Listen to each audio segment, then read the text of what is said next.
of you out there know someone right now who's dying? How many of you are thinking, what did I get into tonight with this conversation? How many of you who raised your hand are referring to yourselves? Is there anyone that thinks they're going to get out of this thing called life alive? Okay. So tonight I would like to pose a question for your consideration. Can your made-up or imaginary prediction of your own potential death date determine the quality of your life?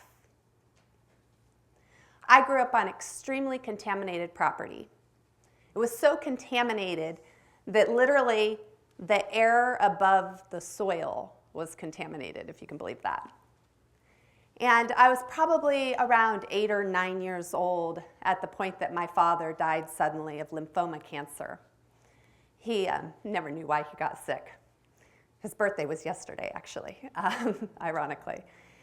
And it was many, many years later that we got a letter in the mail, and it said, don't drink your water, don't touch your water, don't bathe in your water, and don't breathe the evaporation from your water. And then all of the cases of bottled water started showing up to our doorstep that we hadn't ordered. And at this point, strange was not a new word in my vocabulary as far as my life went, but this took strange to a whole new level because we started brushing our teeth with bottled water. And so then all of a sudden, the doctors started. And we were sent to all these different doctors all over. And I remember we would go through all this physiological testing and psychological testing. I say we, it was my sister and me. But for me personally, I remember my experience after we would go through all of this testing that they would bring us into their office at the end, or they would bring me in. And anyone who's ever been to the doctor and they ask you to come into the office for your test results usually knows that this is not a good sign. And so anyway, I would go into their office and they would sit down, and I just remember them like folding their hands on their desk, and they would deliver the news that there was a very high likelihood that I would get cancer one day from the toxins that I had been exposed to. And I remember at the time, I was like, wow, that sucks. But then on the other hand, I thought to myself, okay, there's these things that I want to do. I have these dreams and these aspirations. And if they could give me a date, then I could work backwards from that date, and I could live a truly meaningful life with the time that I was given. So I asked them, I was like, can you give me a date? They were like, no, because I wasn't sick. So they couldn't give me a date. And so I thought to myself, okay, well, if you're stripped of everything that seems like it matters, everything that's material, and then all of your physical health, what's left? I was about 19 when I started to explore this idea that I could die. It was much later that I realized the undeniable fact that I will die someday. And the funny thing is, we're all actually really connected by this common thread. If you think about it, we're all going to die someday.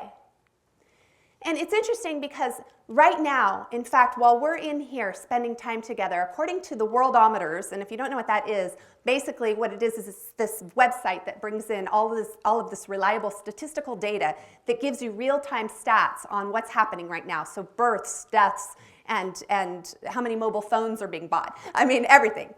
And so according to Worldometers right now, the current death rate is about 1.78 people per second. So what that looks like is that's like over 100 people in the next minute that will die. And if you want to really put that into perspective, that's like over 1,800 people that are going to die before my talk with you is finished. That's over 6,000 people who will die in the next hour. And if you're doing the math, it's like over 150,000 people who will die today. But what does that really mean? If it's not happening to you or somebody that you know, but what if it is happening to you or somebody that you know, or even possibly a stranger that you met a little while ago? Then what? We're talking about the magic of words tonight, but the word death is just a vocabulary word, right? I mean, none of us really know the experience of death until we do, right? And so really it comes down to the meaning that you give to the word. So let's talk about that for a minute. Why is it that some of us are completely afraid of death. Some of us, like myself, are intrigued by it. And then yet there's some people who can't live without it. I remember a day I sat with a friend of mine at an office that I worked at, and I sat down at her desk, and don't get me wrong, I mean, the job sucked, okay? But she said, I don't think I can do this anymore. I don't think I can go on. And I could see where she was going with this. And so I said to her, why don't you sell everything, quit your job, and go take some radical vacation and get perspective? Excuse me. She didn't take my advice, but she did take her own life. And then there was another, and another, and there were many more after that. I have a friend who's incredibly addicted to skydiving. Anybody out there addicted to skydiving? I see a hand in the back. I have another guy that I awarded a scholarship to because he's so crazy in love with skydiving that he wants to become an instructor. And when asked what it was about skydiving that made them so fascinated by this dangerous hobby, they both reported back that it had everything to do with how alive it made them feel when they came that close to death. I think we can relate, right? Let's talk about life expectancy for a minute. Did you know that there are actually countries out there that, according to like Wikipedia and some other sources, depending on where you read your statistics, they vary a bit, but there are countries out there with some of the lowest life expectancies on the planet. I'm talking about like 49. Can you imagine? I'm thinking to myself, that's just a couple years away. Those countries actually experience some of the highest levels of peace. I mean, I'm talking about countries that are made up of religious just a variety of religious philosophies, from Muslim to Christian to indigenous beliefs and so on and so forth. And yet they're considered some of the most peaceful nations in the world.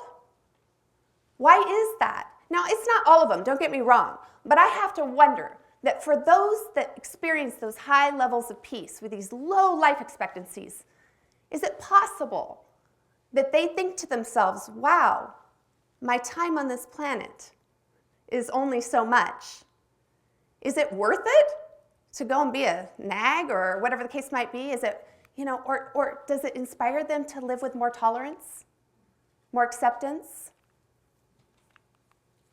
I just have to wonder, does death beget life? When I first started kind of exploring this idea of death making you consider living a life more fulfilled, I took a death and dying class. I know I'm a hoot to hang out with.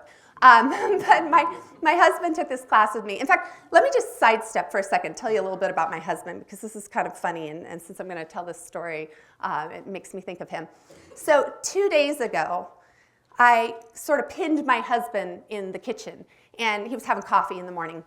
And I said to him, honey, he knows I'm preparing for this talk with you guys. And I said, honey, what's your life expectancy? He's like, the what?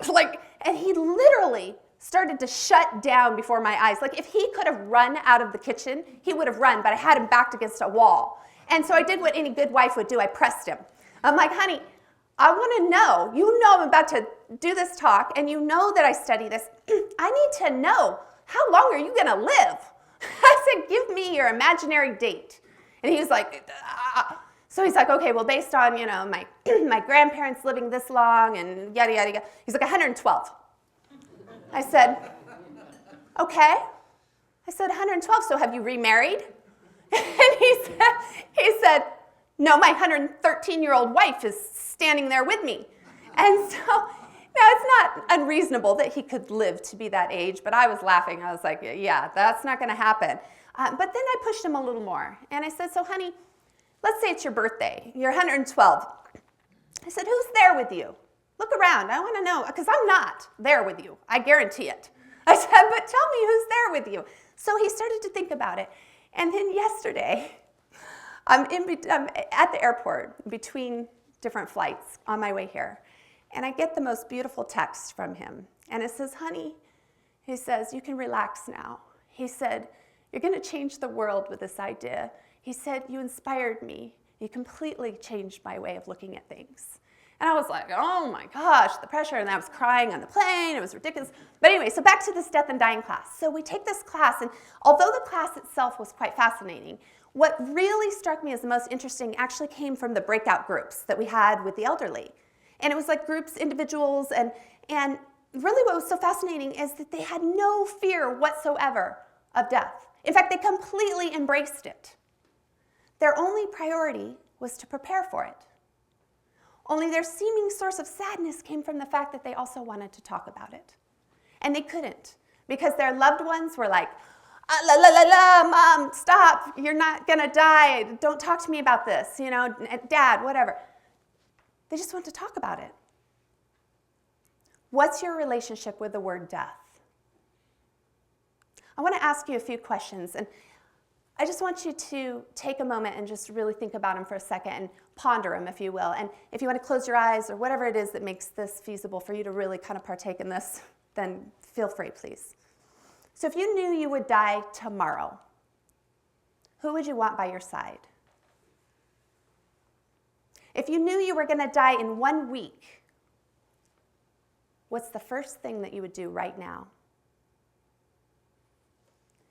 If you knew you had a month left to live, what would you want to share with the world? If you knew you had a year or 10, what would you want your life to look like?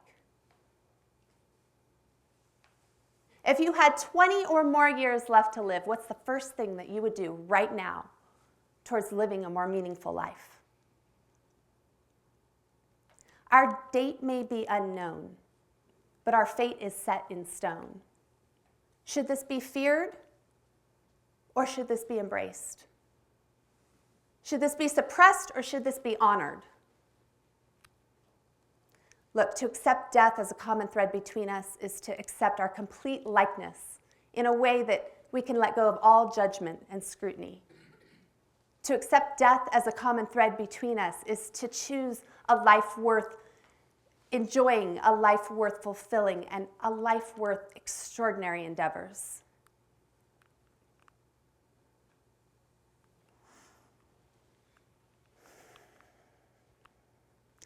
You cannot guard yourself from death without guarding yourself from life. Embrace one and you embrace the other.